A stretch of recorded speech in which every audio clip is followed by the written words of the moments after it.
Bon dia al dematí. Salutació boomer. Salutació boomer.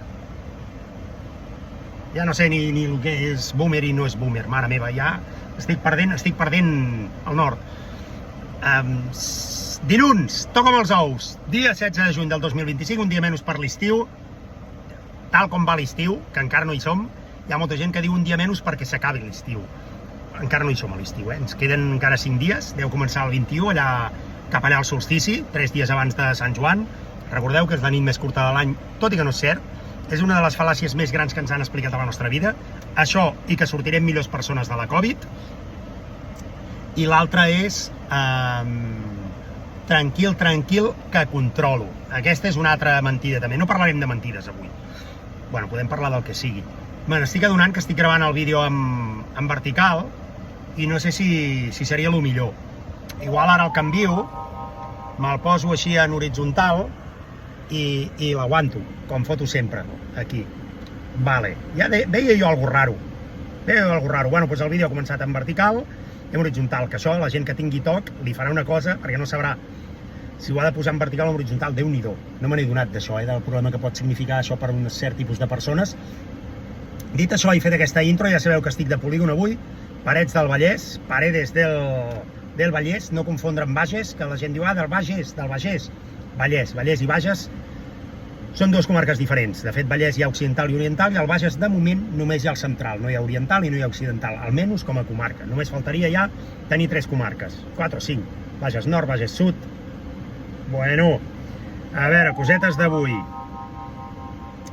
Efemèrides d'un 16 de juny, 1903, es constitueix la Ford Motor Company. La Ford. Saps aquell Ford Fiesta que tenies de jove? Aquell Ford Escort que tenies, doncs ve d'aquí, del Ford Motor Company. Un any després, 1904, data en la que transcorre la novel·la Ulisses de James Joyce. En sèrio? Que la novel·la Ulisses és del 1904? Que em pensava jo que era de l'època grega. Per algo. De debò, no sé si és perquè és dilluns o vaig perdut, 1911, Endicott, Nova York, es crea la Computing Tabulating Recording Company, que el 1924 prendrà el nom de IBM. Computing Tabulating Recording Company, CTRC. CTRC, es podrien haver dit CTRC. No, saps què? Tenim les paraules, podem fer un acrònim que es digui CTRC, de Computing Tabulating Recording Company, però saps què? Posa-li IBM. Però per què? Per despistar. Que segurament IBM deu venir d'alguna cosa, No seré jo qui us digui que no. Però en el moment que tens 3 paraules que comencen per C, per T i per R, no li podries posar la CTR? Què sé jo que sóc un autònom pringat de la IBM? 1963, bona pregunta per la trapa amb si pots, Valentina Tereshkova esdevé la primera dona en anar a l'espai. Ho dic perquè si recordeu el primer home en anar a l'espai, que era el rus aquell, saps, el rus, el Yuri, el rus que va anar a l'espai. Gagarin. Pot ser que es digués Yuri Gagarin, que ara has dit d'aquesta manera, penso, quin nom tenia aquest tio? Yuri Gagarin. Podria ser. Ara tinc més al cap. La Valentina Tereshkova, que podria ser que estic sortint del meu micromasclisme i de no recordar com es diu el primer home que va anar a l'espai i ser la primera dona, que és cert que l'he vist aquí, però Yuri Gagarin, i Laika, la primera gossa que hi va anar. El primer gos no ho sé, gossa Laika. Bueno, van triar una gossa, no van triar un gos també. Mare meva, i el 1976 Sud-àfrica es produeix la massacre d'estudiants de Soweto, que us recordareu perquè va ser una massacre d'estudiants a Soweto, i a més va passar el 1976. Són les màximes dades que puc aportar jo, perquè en aquell moment jo tenia 4 anyets. Coses d'avui? Doncs coses d'avui, alguna hi haurà. Que serà una efemèride? De moment no pinta. L'Iran estava a punt de tenir la bomba atòmica, com diu Netanyahu? Poder sí.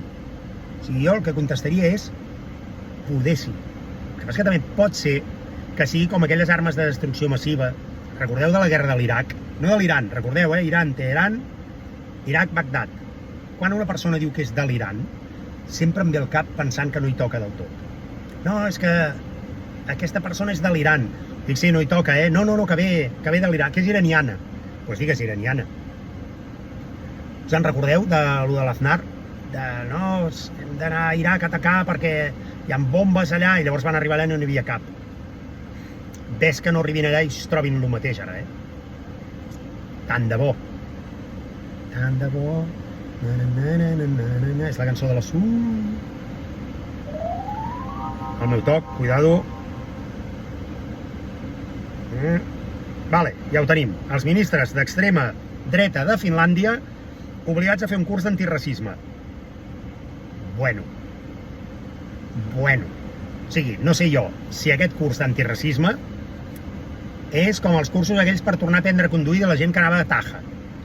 Que no dic jo que no s'hagin de fer, però no seria més efectiu que no governés la gent d'extrema dreta o que no fossin antiracistes? O sigui, no seria molt millor agafar un ministre que no fos antiracista que agafar un ministre d'extrema dreta racista i fer-li un curs per no ser racista? O sigui, no estaria millor agafar gent que ja ho portés de casa? Què, tu, vols ser ministre? Sí, i què? Racista o no? No. Pa'lante. No, jo sóc racista. Bueno, tranquil. Et farem un curs sobre el racisme, d'antiracistes, que ja veuràs, et posarem una foto d'un negre i un blanc, hauràs de decidir... Curs d'antiracisme, de debò, que en si mateix sembla un oxímoron. 600 persones contra la massificació turística. En si mateix aquesta notícia seria massificar-se en contra de la massificació. Bueno, cosites que em venen al cap, ja sabeu ja el meu cap com funciona, o deixa de funcionar.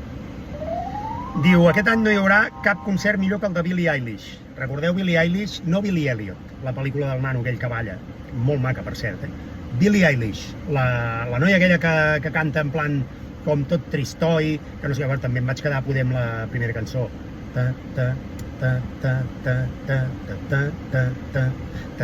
vaig quedar allà, per mi és One Hit Wonder, però resulta que no. Billie Eilish té 23 anys i diu que no hi haurà cap concert millor que ella, que diu que, bueno, que el que ens queda per davant, compte, fins que no passi els 27, compte, que s'han malbaratat moltes carreres. És una mica com el dels futbolistes i comparant Messi.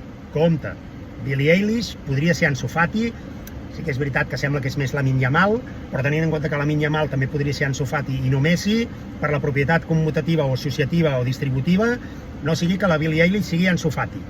Espero que no. No sé si he fet bé la propietat associativa, commutativa i distributiva. No sé si eren aquestes tres, només on hi havia algunes més. Propietat privada i propietat pública, també. Bueno, propriety. En anglès em sembla que propietat té moltes R's. Em sembla que és propriety. Però hi ha alguna cosa així. Em sona alguna cosa. Duplantis. Sabeu Duplantis? No Duplantier, els germans aquells que toquen Gojira.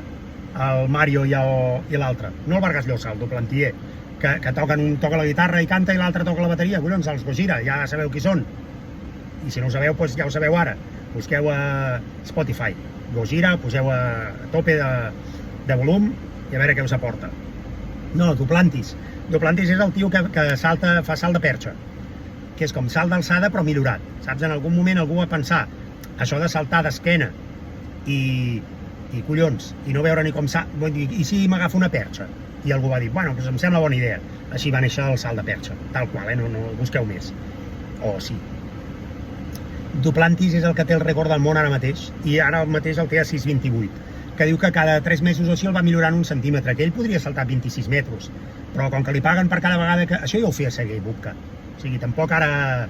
És que Duplantis està fent un Sergei Bubka de tota la vida, que és pujar centímetre a centímetre perquè li vagin donant diners. És com perdre temps, que en un partit de futbol perjudica, però aquí et millora. Bueno, pues és el que hi ha. I per acabar, com va la petxanga d'estiu? Ja la mireu a DAZN de gratis? L'altre dia hi va haver un partit de l'Inter de Miami a no sé quina hora de la madrugada, 0-0, Déu meu senyor, sort que no el vaig mirar, i després se'm va acudir mirar el Bayern de Múnich contra el Torrenova de Torrebaró, que dius, no, que és l'Auckland, que és l'equip que va guanyar a Oceania, no són ni professionals. 10-0, jo no veia aquests resultats des que jugaven els meus nanos, que m'anava a casa pensant, els hi han cardat 10 gols, mare meva, sort que quan siguin professionals això no passarà. Doncs te'n vas a la petxanga aquesta d'estiu i et carden 10 gols, i per què no van voler ser 20? Perquè el porter era bo, que si no, tu t'imagines amb un equip que el més bo és el porter i perds 10-0? Doncs aquest és el nivell de la patxanga d'estiu. Mare meva, però què és aquesta merda? Vinga, va, Déu Dios.